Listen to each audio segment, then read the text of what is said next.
সম্মানিত মুআজ্জির মুহতারাম, আল্লাহর হাবিব কেমন ছিলেন? তিনি ছিলেন কোমল হৃদয়বান। কেমন ছিলেন? কোমল হৃদয়বান। ওনার অন্তরটা, ওনার কলবটা, ওনার হৃদয়টা, ওনার হার্ট একদম ছিল সুইট, একদম নরম মিষ্টি।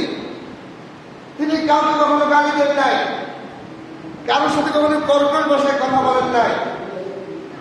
শত্রু হোক, খারাপ আচরণ করেছে, শত্রুতামের সাথে শত্রুর মোকাবেলায় তিনি ভালো আচরণ করেছেন।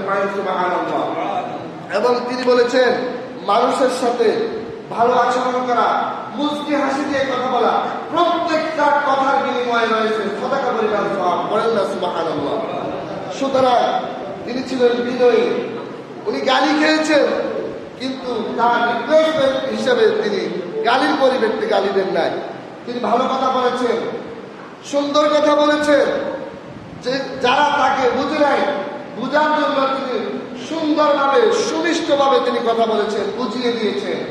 এমন এমন ক্রোধ নিয়ে, রাগ নিয়ে কাফের মুশরিকরা তার সামনে এসেছেন তাকে হত্যা করার জন্য, তাকে শেষ করে দেওয়ার জন্য, মেরে ফেলার জন্য। সর্বশেষ আল্লাহর হাবিবের এই সুন্দর আচরণ দেখে, তার বিনয় দেখে, তার নম্রতা দেখে ওই কাফের মুশরিকগুলো কালিমা পড়ে মুসলমান হয়ে গেছেন।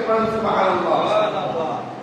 তাহলে আল্লাহ রাসূলের এই যে গুণাবলী, এটা আমাদের প্রত্যেকের লাইফের মধ্যে এটা সেট করা প্রয়োজন।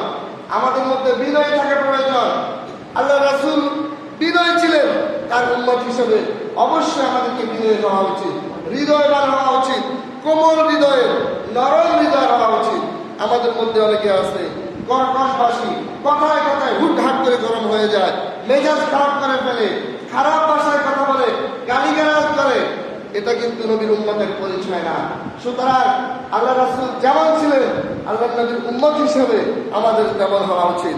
আল্লাহ রাসূল কেমন ছিলেন? আল্লাহ তাআলা এই পৃথিবীর জমিনে অসংখ্য নবী রাসূল সৃষ্টি করেছেন। এক একজনকে এক এক কোয়ালিটিতে সৃষ্টি করেছেন। কাউকে দিয়েছেন রূপ সৌন্দর্য, কাউকে দিয়েছেন মেধার অধিকারী, কাউকে দিয়েছেন সুরের অধিকারী। কিন্তু আল্লাহর প্রিয় হাবিব যিনি ছিলেন, সকলকে দিয়েছেন যা, তার প্রিয় হাবিবকে সব মিলিয়ে দিয়েছেন তা। সুবহানাল্লাহ। আল্লাহ রাসূল কেমন ছিলেন? ইউসুফ নবীর যে সৌন্দর্য ছিল, তার থেকেও অধিক সৌন্দর্যের অধিকারী ছিল আমাদের প্রিয় হাবিব সাল্লাল্লাহু আলাইহি ওয়াসাল্লাম। দাউদ নবীর সুমিষ্ট কণ্ঠ ছিল, সুমধুর কণ্ঠের অধিকারী ছিলেন দাউদ নবী। তিনি তার জাবুর কিতাব তেলাওয়াত করলে সমুদ্রের মাছ সমূহগুলো তার তেলাওয়াত শোনার জন্য ওখান থেকে কাছে চলে আসলো। সুবহানাল্লাহ।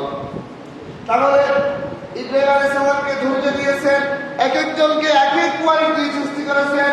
সকল নবী রাসূলের যে কোয়ালিটি ছিল, যে বৈশিষ্ট্য ছিল, যে গুণাবলীগুলো ছিল, সকল গুণাবলীগুলো দিয়ে একত্র করে আমার প্রিয় হাবিবকে সৃষ্টি করেছেন। সুবহানাল্লাহ। ইউসুফ আলাইহিস সালাম সৌন্দর্য ছিলেন। তৎকালীন সময়ে জুলেখা রমণীদেরকে বললেন, এমন এক পুরুষ রয়েছে, এমন সুদর্শন একজন পুরুষ আছে যাকে দেখলে তোমরা পাগল হয়ে যাবা।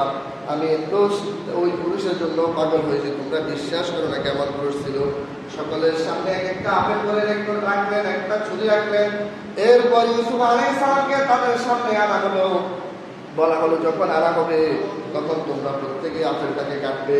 যখন নিয়ে আনা হলো তখন সকলে আপেল কাটার পরিবর্তে তাদের হাতের আঙ্গুলগুলো কেটে ফেললো। বলেন সুবহানাল্লাহ। ইউসুফ আলাইহিস সালাম এত সৌন্দর্যের অধিকারী ছিলেন, তার সৌন্দর্য দেখে সকলে আপেল কাটার পরিবর্তে তাদের হাতগুলো কেটে ফেললো। এই কথা যখন আমাদের আয়েশার কাছে গিয়েছে, আমাদের আয়েশা রাদিয়াল্লাহু তাআলা আনহা বলেন, ইউসুফ আলাইহিস সালামের সৌন্দর্য দেখে রমণীরা আপেলের পরিবর্তে তাদের হাত কেটে ফেলেছে।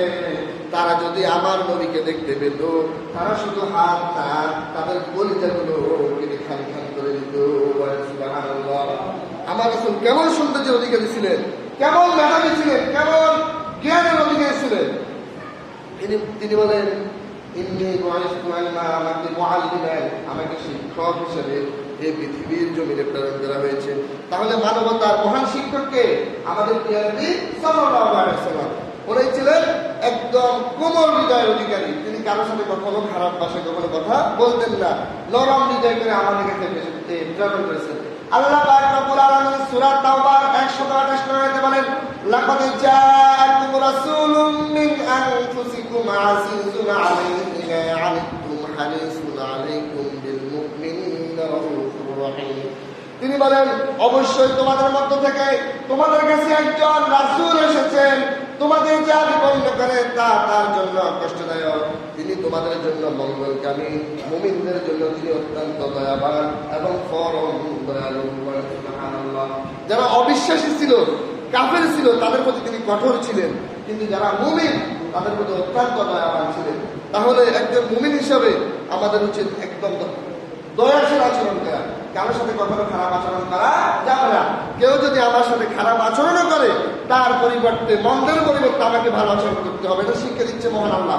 কুরআন বলছে, সূরা আন-নাসরের মধ্যে এসেছে, আল্লাহ পাক রব্বুল আলামিন ইরশাদ করেন, ওয়ালা তাসতাবিল হাসানাতু ওয়ালাস সাইয়্যিআ ইদফা বিল্লাতী হিয়া আহসান ফাইযা আল্লাযী বাইনাকা ওয়া বাইনাহু কাআন্নাকা আদাওয়াতুন কাআন্নাহু ওয়ালিয়্যুন হামীম। আল্লাহ পাক রব্বুল আলামিন বলেন, ওয়ালা তাসতাবিল হাসানাতু ওয়ালাস সাইয়্যিআ, ভালো এবং খারাপ দুটো এক জিনিস হতে পারে না। ভালো এবং খারাপ দুটো এক জিনিস হতে পারে, ভালো মন্দ কখনো এক জিনিস হতে পারে না। ইদফা বিল্লাতী হিয়া আহসান, যদি তোমাকে কেউ গালি দেয়, তোমাকে যদি কেউ খারাপ কথা বলে, এই মন্দের পরিবর্তে তুমি ভালো জবাব দাও, ভালো কথা বলো, ভালো আচরণ করো। ফাইদাল্লাযী বাইনাকা ওয়া বাইনাহু, তাহলে তোমাদের মধ্যে আদাওয়া, যদি শত্রুতামি থাকে, কাআন্নাহু ওয়ালিয়্যুন হামীম, ওই শত্রুটা তোমার ভালো আচরণ দেখে তোমার অন্তরঙ্গ বন্ধু হয়ে যাবে। সুবহানাল্লাহ। তোমাকে গালি দিয়েছে, খারাপ কথা বলেছে, লাঞ্ছিত করেছে, অপমান করেছে, ইনসাল্ট করেছে, কিন্তু তার পরিবর্তে তুমি যদি তার সাথে ভালো ব্যবহার করো, ভালো আচরণ করো, ওই যদি শত্রু হয়ে থাকে, আল্লাহ পাক রব্বুল আলামিন তোমার ভালো আচরণের পরিবর্তে ওই শত্রুটাকে তোমার অন্তরঙ্গ বন্ধু হিসেবে বানিয়ে দিবে। সুবহানাল্লাহ। সুতরাং আমাদেরকে হৃদয়বান হতে হবে, কোমল আচরণকারী হতে হবে, খিটখিটে মেজাজ এবং কর্কশবাসী কখনো জান্নাতে প্রবেশ করবে না। সুতরাং বিনয়ী হতে হবে, দয়াশীল হতে হবে, কোমল আচরণ অধিকারী হতে হবে। যার সাথে হোক, প্রতিবেশী হোক, পরিবার হোক, স্ত্রী হোক, ছেলে মেয়ে হোক, মসজিদের ইমাম হোক, খতিব হোক, মুসল্লি হোক, সবার সাথে দয়াশীল আচরণ করতে হবে। কারোর সাথে কখনো খারাপ আচরণ করা যাবে না, কারণ মুমিনের বৈশিষ্ট্য ভালো আচরণ করা।